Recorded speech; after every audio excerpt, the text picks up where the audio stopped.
탈무드 예화 96편 모음 1. 못생긴 그릇.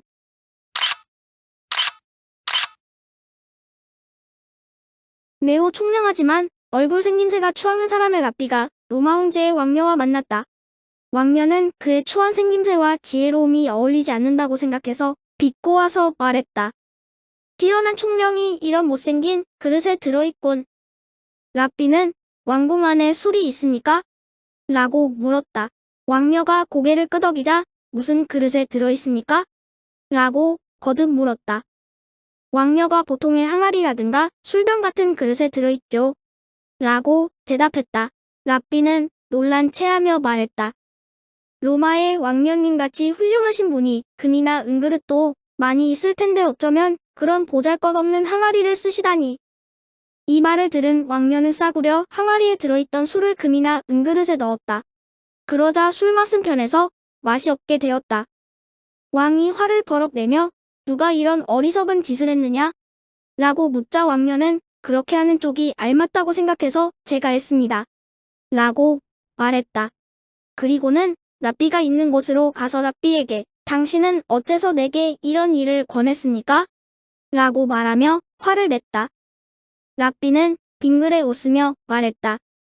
나는 단지 당신에게 대단히 귀중한 것이라 할지라도 싸구려 항아리에 넣어두는 쪽이 좋을 경우가 있다고 가르치고 싶었을 뿐입니다. 아무리 선인이라도 입버릇이 나쁜 사람은 훌륭한 궁전 이웃에 있는 악취가 심하게 풍기는 가죽 공장과 같다.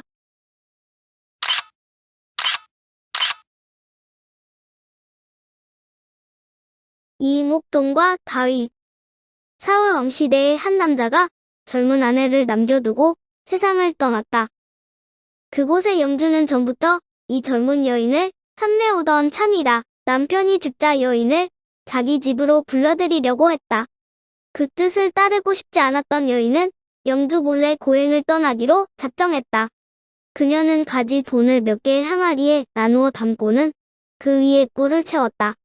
그리고 증인이 보는 앞에서 죽은 남편과 가장 절친한 친구에게 항아리를 맡기고는 다른 고장으로 떠나버렸다. 그녀가 그 고장을 떠나고 얼마 후 여인의 꿀 항아리를 맡았던 사람의 아들이 결혼을 하게 되어 갑자기 꿀이 필요하게 되었다. 그는 지난번에 맡아 두었던 꿀단지가 머리에 떠올라 지하실로 내려가 뚜껑을 열어보았다. 항아리 안에는 꿀이 가득 채워져 있었다. 그런데 꿀을 조금 떠내니 그 밑에는 금화가 가득 빛나고 있지 않은가. 다른 항아리에도 역시 금화가 들어있었다. 그는 돈을 모두 쏟아내고 새로 꿀을 사서는 항아리마다 가득 채워 넣었다. 시간이 흘러 그 고장의 영주가 죽었다는 소식을 들은 여인은 다시 고향으로 돌아왔다. 그리고는 맡겼던 항아리를 다시 찾으려고 했다. 그러자 이 나쁜 사람은 내가 꿀을 맡을 당시의 증인이 오는 앞에서 항아리를 받아가는 것이 좋겠소.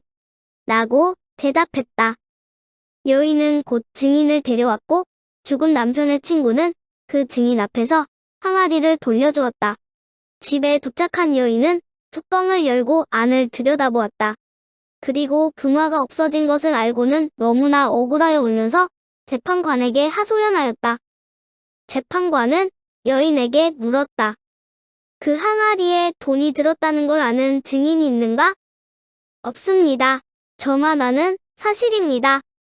그렇다면 나로서는 어찌할 도리가 없구나. 사울 왕께 가보아라. 그분이라면 혹시 너에게 힘이 되어 주실지도 모르겠다. 여인은 사울 왕을 찾아갔다. 왕은 상급 재판소로 가서 판결받도록 명했다. 그러나 상급 재판관도 역시 항아리에 돈이 들어있음을 증언해줄 사람이 있느냐고 물었다. 저는 금화 이야기를 아무에게도 하지 않았습니다. 그것을 알고 있는 사람은 아무도 모르고 있는 것을 다룰 수는 없습니다. 우리는 증인이 있어야만 재판을 할 수 있다. 아무도 모르고 있는 것을 다룰 수는 없다. 재판관의 냉정한 말에 여인은 낙심하여 물러났다. 집으로 돌아가는 도중에 여인은 훗날 왕이 된 다윗을 만나게 되었다. 다윗은 그 무렵 양을 치는 목동이었으나 지혜롭다는 소문이 자자했다. 여인은 억울한 사연을 목동에게 털어놓았다. 증인이 없다고 법정에서 재판을 해주지 않습니다. 제 이야기를 듣고 어느 편이 옳은가를 말해 주십시오. 그렇다면 왕에게 가서 다윗이 재판을 해도 되겠느냐고 승낙을 받아 오십시오. 만일 왕께서 허락하시면 제가 최선을 다해 시비를 가려드리지요. 다윗의 말에 여인은 다시 사울 왕을 찾아갔다. 왕은 그 소년을 불러도 좋다고 허락했다. 여인은 목동을 왕 앞으로 데리고 왔다. 그대가 재판을 해보겠다고 허락하여 주신다면 힘써 해보겠습니다. 좋다. 해보도록 하라. 다윗은 고소당한 남자를 재판정으로 불렀다. 그리고는 호소한 여인에게 문제의 항아리를 가져오라고 말했다. 여인이 그 항아리를 가져오자 다윗은 먼저 여인에게 질문을 했다. 이 항아리가 틀림없는가? 틀림없습니다. 다음엔 고소를 당한 남자를 향해서 똑같은 질문을 했다. 이 항아리가 저 여인이 맡겨두었던 항아리임에 틀림없는가? 틀림없습니다. 다윗은 그곳에 대기하고 있던 하인에게 빈 그릇을 가져오라고 명해서는 꿀 항아리 속에 들어있는 꿀을 모두 빈 그릇에 쏟아 넣었다. 그리고 나서 빈 항아리를 여러 사람들이 보는 앞에서 하나하나씩 두들겨 깨뜨렸다. 그리고는 그 깨진 조각들을 조심조심 살펴보았다. 그러자 항아리 파편들 속에서 금화둔 잎이 발견되었다. 꿀이 굳어 항아리 밑바닥에 붙어 있었던 모양이었다. 다윗은 즉시 거짓말을 한 남자를 향해 명령했다. 당신이 맡았던 돈을 어서 이 여인에게 돌려주시오. 이스라엘 백성들은 이 재판 소식을 전해 듣고는 다윗의 지혜로움에 다시 한번 한복을 했다. 자기를 아는 것이 최대의 지혜이다.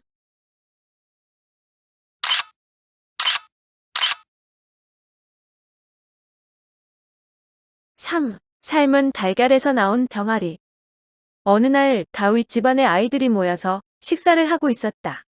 식사 메뉴에 삶은 달걀이 나왔는데 여러 아이들 중 한 아이가 배가 고픈 것을 못 참고 얼른 자기 몫으로 나온 달걀을 먹어 치우고 말았다. 이윽고 다른 아이들이 달걀을 먹기 시작하자 자기 접시만 텅 비어있는 것을 쑥스러웠던 아이는 옆에 앉은 아이에게 달걀 한 개만 빌려달라고 부탁을 했다. 그러자 옆에 앉은 아이는 빌려주긴 하겠는데 그 대신 조건이 있다고 말했다. 빌려준 달걀을 내가 돌려달라고 할 때 그 달걀뿐만 아니라 그동안 그 달걀이 내게 주었을 이익까지 전부 계산하여 돌려준다고 약속한다면 내가 달걀을 빌려주지. 이 자리에 있는 사람을 증인으로 하고 내 의견을 따를 수 있겠니? 틀림없이 그렇게 하지. 순간을 모면하려고 약속은 그렇게 했지만 달걀을 빌렸던 아이는 그 사실을 까맣게 잊어버리고 말았다. 그러던 어느 날 빌려주었던 달걀을 돌려달라는 요청을 받았다. 그때 빌린 달걀이 하나였지? 여기 있어. 그러나 달걀을 빌려준 아이는 이마살을 찌푸리면서 그것을 받으려 하지 않았다. 왜 하나야? 그보다 훨씬 많잖아. 의견이 서로 달라진 두 아이는 다윗에게 시비를 가려달라고 하기로 합의를 보았다. 다윗 앞에 나아간 두 아이는 달걀을 빌렸을 때의 상황을 설명하고는 자신들의 의견까지 덧붙여 말했다. 그러니까 저는 달걀 한 개가 아니라 그동안 그것이 만들어냈을 이익까지 전부 받아야겠습니다. 두 아이의 말을 듣고 다윗 왕은 달걀을 빌린 아이에게 빌렸던 것을 전부 갚으라고 말했다. 만약 그동안의 것까지 쳐서 모두 갚는다 해도 저는 그것이 얼마나 드는지 모르겠으며 대체 얼마를 갚아야 되는지 도무지 모르겠습니다. 빌려준 아이는 다음과 같이 계산을 한 결과를 말했다. 첫 해에는 달걀에서 병아리 한 마리가 부화되어 나옵니다. 그 병아리가 두 번째 해에는 18마리의 새끼를 치게 되죠. 세 번째 해에는 18마리의 병아리가 커서 각각 18마리의 새끼를 낳을 것 아닙니까? 이런 식으로 매년 계산하다 보면 그러고 보니 그것은 어마어마한 숫자였다. 달걀을 빌린 소녀는 어떻게 해야 할지 몰라 난처해하며 법정을 나왔다. 마침 솔로몬이 법정 밖에 있는 것을 본 소녀는 솔로몬에게 자기의 딱한 사정을 모두 이야기했다. 그래, 왕께서는 어떻게 심판하셨느냐? 저에게 달걀 한 개에서 생길 수 있는 이익을 전부 갚아야 한다고 하셨습니다. 그 엄청난 숫자의 닭을 제가 어떻게 감당해야 할지. 소년의 말을 듣고 난 솔로몬은 잠시 생각에 잠겼다. 그리고는 잠시 후 그 소년에게 좋은 지혜를 일러주었다. 내가 하라는 대로만 하면 잘 될 거야. 밭에 가서 있다가 대왕의 군대가 지나갈 때 삶은 콩을 심고 있다고 대답해야 해. 너의 대답을 들으면 아마 병사들이 무슨 뚱딴지 같은 소린가 의아하게 생각하여 되물을 것이야. 그러면 삶은 달걀에서 병아리가 나온다는 얘기를 들어본 적이 있습니까? 라고 대답하란 말이야. 소년은 즉시 밭에 나가 솔로몬이 말해준 대로 밭이랑에 콩을 심기 시작했다. 아니 나다를까 그곳을 지나던 병사들이 궁금해서 물었다. 뭐에 심고 있는 거냐? 삶은 콩을 밭에 심고 있습니다. 삶은 콩을 밭에 심는다고 싹이 돋아 나온다더냐? 별소리를 다 듣겠네. 소년은 이 말이 떨어지자마자 대답하였다. 그러면 삶은 달걀이 부화되어서 병아리가 되었다는 말은 들은 적이 있습니까? 병사들이 지나칠 때마다 똑같은 내용의 질문과 대답이 오고 가는 사이에 이 이야기가 어느새 다윗의 귀에까지 들어가게 되었다. 왕은 곧 소년을 불렀다. 그렇게 행동한 것은 내 생각이었느냐? 네, 그렇습니다. 소년은 그렇게 대답했으나 왕은 틀림없이 솔로몬이 지혜를 빌려주었을 것이라고 생각했다. 그래서 소년에게 재차 묻자 소년은 사실은 솔로몬이 일러준 것이라고 진실을 털어놓았다. 왕은 솔로몬 왕자를 불러 달걀 사건을 어떻게 해결하는 게 좋겠느냐고 물었다. 제 생각으로는 이 아이는 달걀 한 개만 되돌려주면 될 것 같습니다. 물에 삶은 달걀은 결코 병아리가 될 수 없는 법이니 말입니다. 소년은 솔로몬 덕분에 달걀 한 개만 돌려주는 것으로 이 재판을 매듭짓게 되었다. 판사는 반드시 진실과 평화의 양쪽을 구하지 않으면 안 된다. 그렇지만 진실을 구하면 평화는 혼란에 빠진다. 그래서 진실도 파괴하지 않고 평화도 지킬 수 있는 길을 찾지 않으면 안 된다. 그것이 타협이다.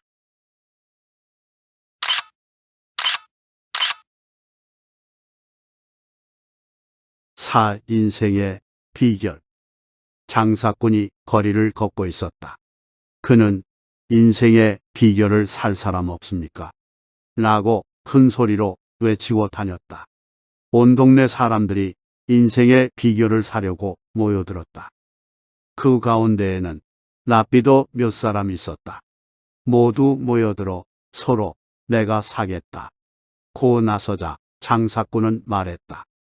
인생을 참되게 사는 비결이란 자기 혀를 조심해서 쓰는 것이라오. 자기의 결점만을 걱정하고 있는 인간은 딴 사람이 가진 결점은 알지 못한다.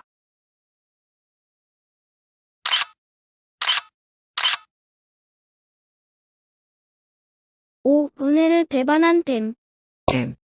어느 추운 겨울, 노인 한 사람이 길을 가다가 추위로 거의 얼어 죽어가는 뱀 한 마리를 보게 되었다. 자비로운 노인은 그 뱀이 불쌍하게 생각되어 조심스럽게 집어서는 자기 품속에 품어주었다. 노인의 온기로 차츰 원기를 회복하게 된 뱀은 입장이 달라지고 보니 다른 생각을 품게 되었다. 드디어 완전히 힘을 되찾게 되자 뱀은 생명의 은인인 노인의 몸을 둘둘 감아 재어 죽이려고 했다. 놀란 노인은 뱀에게 큰 소리로 꾸짖었다. 이 나쁜 놈 같으니 내가 얼어 죽을 것을 불쌍히 여겨 내가 살려주었거늘 감히 나를 죽이려 해. 이게 무슨 경우냐? 자, 함께 재판관 앞에 가서 따져보자. 좋지. 그럼 누구를 재판관으로 세우지? 길을 가다가 우리가 맨 처음으로 만나게 되는 자를 재판관으로 삼자. 좋아. 그렇게 하자. 노인과 뱀은 함께 길을 가기 시작했다. 얼마 안 가서 저쪽에서 황소 한 마리가 오는 것이 보였다. 황소를 불러 세운 노인은 황소에게 그동안 일어났던 일을 모두 이야기했다. 노인의 말이 끝나자 뱀이 한마디 했다. 나는 당연한 일을 하고 있는 셈이네. 성서에도 나와 있지 않는가? 뱀과 여자의 후손은 원수가 되게 한다. 라고 묵묵히 듣고 있던 황소는 점잖게 판결을 내렸다. 뱀의 말이 맞는 것 같군. 성경에서 그렇게 말하고 있다면 인간이 뱀에게 아무리 자비를 베풀었어도 뱀은 악하게 보답을 해도 좋을 것이요. 사실 그동안 우리들은 너무 푸대접을 받아왔소. 나의 주인을 봐도 그래.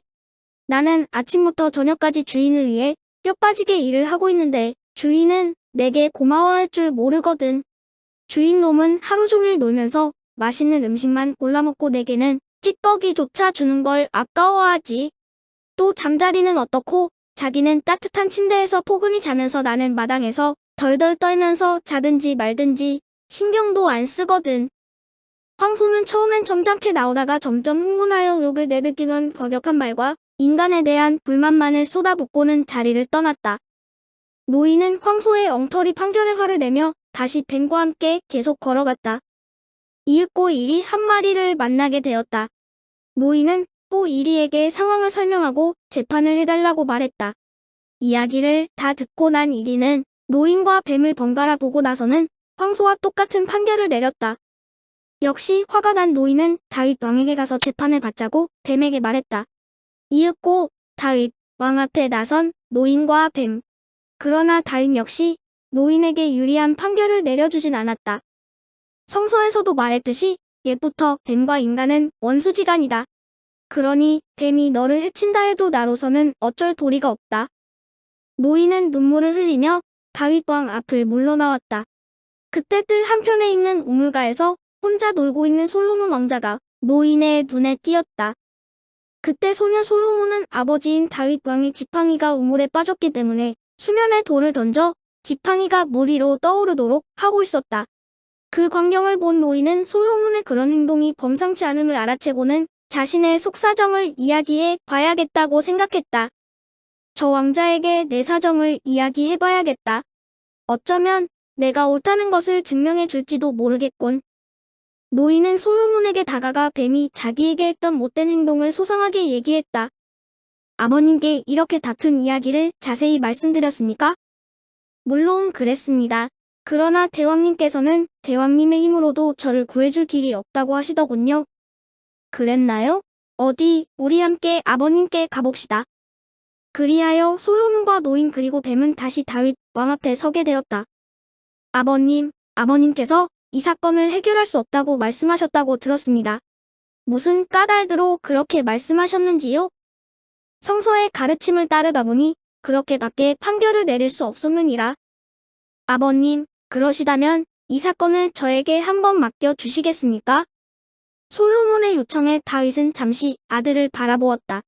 그리고는 아들의 총명함을 아는지라 그 요청을 받아들였다. 먼저 솔로몬은 뱀을 향해 물었다. 너는 왜 너의 생명을 구해준 사람에게 해를 끼치려고 하는 거냐? 그것은 아까도 말했지만 하나님께서 저에게 명하셨기 때문입니다. 그럼 너는 성서에 나와 있는 것이라면 무엇이든지 따르고 있느냐? 물론입니다. 그래? 그렇다면 너는 이런 말을 들어보았느냐? 서로 다투고 있는 두 사람은 재판관 앞에서는 반듯하게 서 있어야 한다는 율법 말이다. 만일 내가 성서를 그렇게 존중한다면 너는 즉시 그 노인의 몸에서 떨어져 반듯하게 서지 않으면 안 되는 것이다. 아, 그렇다면 그렇게 하겠습니다. 뱀은 대답과 동시에 노인의 몸을 감고 있던 것을 풀고는 노인 옆에 자리를 잡았다. 그러자 솔로몬은 노인을 향해 판결을 내렸다. 성서에 여자의 후손이 뱀의 머리를 상하게 할 것이오라고 기록되어 있으니 성서에서 명하는 대로 빨리 하시오. 그러자 노인은 지팡이를 번쩍 치켜들어 뱀의 머리를 힘껏 내리쳤다. 그리하여 뱀은 배은망덕했던 채로 죽음을 당하고 말았다.